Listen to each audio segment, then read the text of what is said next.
Title: A billionaire tested a boy with $1 million. What followed was unbelievable. The boy stood frozen in the middle of the marble lobby, staring at the briefcase on the table.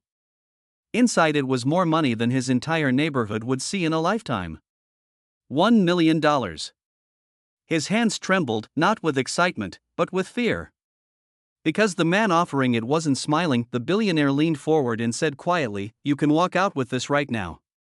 No rules. No cameras.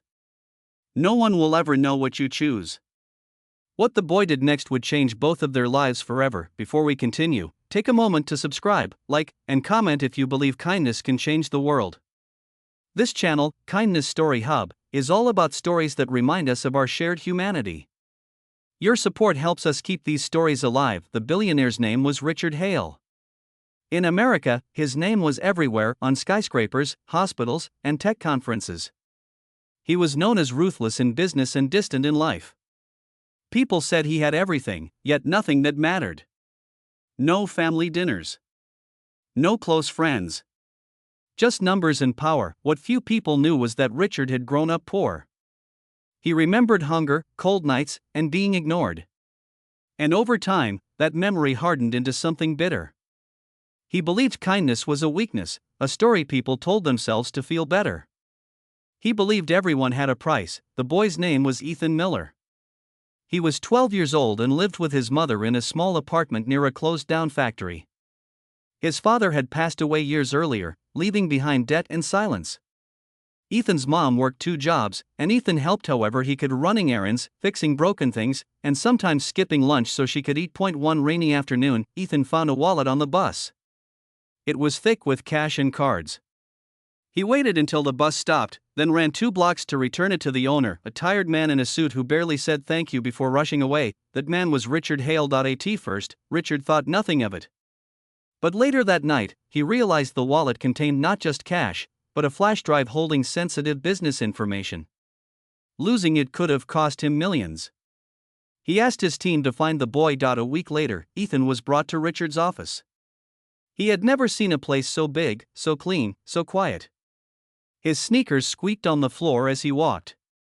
He clutched his jacket like armor. Richard studied him for a long moment. "Why did you return the wallet?" he asked. Ethan shrugged. "It wasn't mine." "No one would have known," Richard said. "You could have kept the money." Ethan looked confused. "But then it wouldn't be right."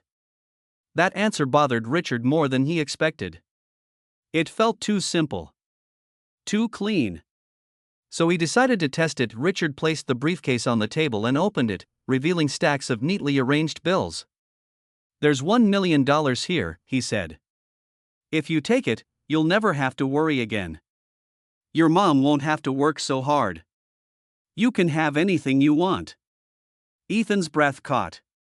His mind filled with images: his mom sleeping instead of working, a fridge full of food, no more overdue notices. The room felt heavy, but, Richard continued, "There's a condition. You must promise not to tell anyone. And you must leave right now." The silence stretched. Ethan stared at the money. His hands clenched. Then his eyes filled with tears. "I want to help my mom," he whispered. "I really do. But, if I take this, I'll always know I didn't earn it. And I'll always wonder who else gets hurt because of it." Richard frowned. "This money won't hurt anyone." Ethan shook his head. "I don't know that. And my dad used to say, if you don't know something's right, don't do it just because it's easy." The words landed like a punch. Ethan stepped back from the table. "I'm sorry, sir. I can't take it." For the first time in years, Richard felt something crack inside him. He had expected greed. Fear. A clever excuse. But not this. Not a child turning down everything he himself had chased for decades. Richard closed the briefcase slowly. "You can go," he said. Ethan nodded politely and turned to leave, shoulders slumped, already worrying about the bus ride home and his mom's long shift that night. But just as he reached the door, Richard spoke again. "Wait." Ethan turned around. Richard stood up, his voice unsteady. "I said this was a test. And you passed." He explained that the money wasn't a trap, but a question. A question Richard had been asking the world for years: is kindness real, or just convenient? I was wrong, Richard said quietly as he offered Ethan something different. Not a secret briefcase, but a transparent gift. A scholarship fund for Ethan's education. A monthly support check for his mother. And a promise to invest in the boy's future without asking him to compromise his values. Ethan didn't cry then. He just smiled, softly, gratefully, and said, "Thank you for believing in me." After that day, things changed. Richard started showing up differently. He visited the schools he funded. He spoke to employees by name. He even volunteered at a community center once a week, quietly, without cameras. People noticed. When asked why he changed, Richard would say, "A boy reminded me who I used to be." Years later, Ethan stood on a stage, graduating from college. His mother sat in the front row, tears streaming down her face. In the back of the room, Richard clapped the loudest. Ethan went on to start a nonprofit that helped kids from struggling families stay in school.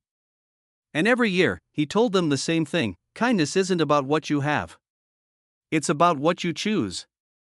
In the end, the unbelievable thing wasn't that a boy turned down $1 million. It was that his kindness returned something priceless to a man who thought he had lost it forever. And maybe that's the real power of kindness. It doesn't just change the person who receives it.